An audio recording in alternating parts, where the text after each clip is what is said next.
Lamine Yamal এখন পর্যন্ত বার্সেলোনাতে খেলতেছে, এখন পর্যন্ত কোনো dressing room issue, ego clash.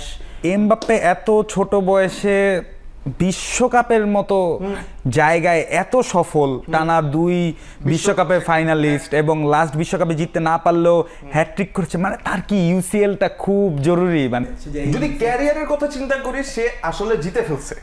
বিশ্বকাপের পরে এই যে যত প্লেয়ার আছে কেউ চিন্তা করবে না যে আমার কিছু লাগবে। কিন্তু তাহলে এমবাপ্পে কেন এটার পিছনে এত ছুটছেন? কারণ জিনিস যেটা সেটা হচ্ছে কি, খেলাটা আসলে একটা ইয়ার লং প্রসেসে যায় আর একটা যায় মোমেন্টারিলি প্রসেসে।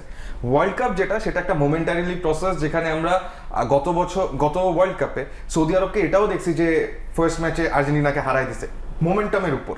কিন্তু এই যে সিজনগুলো এবং তাদের ক্যারিয়ার যে 10-12 বছর তারা খেলবে, it's a year long process, যেখানে তারা আসলেই চাবে যে আমি অনেক কিছু জিতবো, আমি একদম সব অর্জন করে ফেলি, সবাই সুপারম্যান হতে চায়।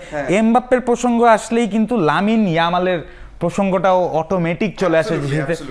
আপনার কি মনে হয় যে এখন যেই পরিস্থিতি, লামিন ইয়ামালকে বেশি আগিয়ে রাখবেন না এমবাপ্পেকে আপনি বেশি আগিয়ে রাখবেন? যদিও লামিন ইয়ামাল এখনো অত পরিপক্ক হয়নি এমবাপ্পের মতো, বিশ্বকাপও খেলতে পারেনি, যেখানে এমবাপ্পে 2টা বিশ্বকাপ খেলে ফেলেছে অলরেডি, তাও কি মনে হয়?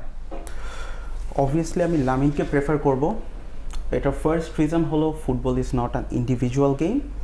এমবাপ্পেকে পার্সোনালি এটা অনেকটা বোল্ড স্টেটমেন্ট হতে পারে, বাট এমবাপ্পেকে পার্সোনালি আমার কখনোই অ্যাজ আ টিম প্লেয়ার মনেই হয়নি, বিকজ সে ফুটবলটা খেলতে চায় ইন্ডিভিজুয়ালি।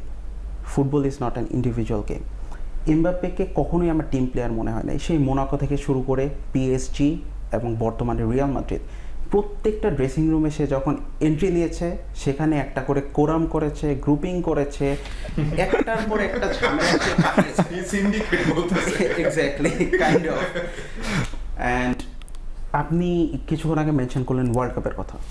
সো ওয়ার্ল্ড কাপ তো অবভিয়াসলি এমবাপ্পে জিতেছে, বাট ওয়ার্ল্ড কাপে এমবাপ্পে মেইন ম্যান ছিল না। ওই ওয়ার্ল্ড কাপে 2018 ওয়ার্ল্ড কাপের মেইন ম্যান ছিল গ্রিজমান। অ্যান্ড ওই ওয়ার্ল্ড কাপে এমবাপ্পে ছিল just young, like Lamine Yamal, যে জাস্ট সদ্য টিমে এসেছে, ক্রুশিয়াল পারফর্ম করেছে, but not the main man. Mbappe যখন যেই টিমে মেইন ম্যান হয়ে গিয়েছে, ওই টিমে একটার পর একটা ক্ল্যাশ, একটার পর একটা কুফা মানে লাগতেই থাকে।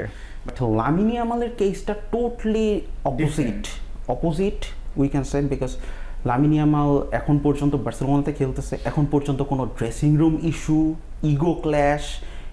কিন্তু আমরা তো এই মৌসুমের শুরুতেই লামিন ইয়ামালকে নিয়ে বিভিন্ন ট্রল করতে দেখেছি, যে রিয়াল মাদ্রিদ ফ্যানরাই ট্রল করেছে যে নেশা নারী তাস, তিলে তিলে সর্বনাশ। না, সেটা একটা ইস্যু হতে পারে, ছোট বা অল্প বয়সে সবাই একটু ভুলভ্রান্তি করতেই পারে। হ্যান্সি ফ্লিক আসলে এই টিমটাকে এমনভাবে সুতায় গেঁথে রেখেছে, লাইক এ ফাদার। সে প্রত্যেকটা প্লেয়ারকে এমনভাবে আগলে রাখছে, সে এই লামিনকেও ঠিক করে ফেলেছে।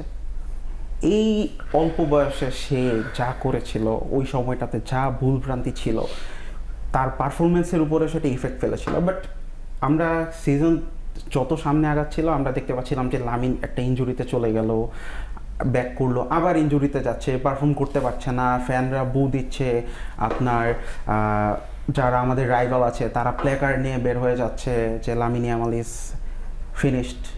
But Hansi Flick is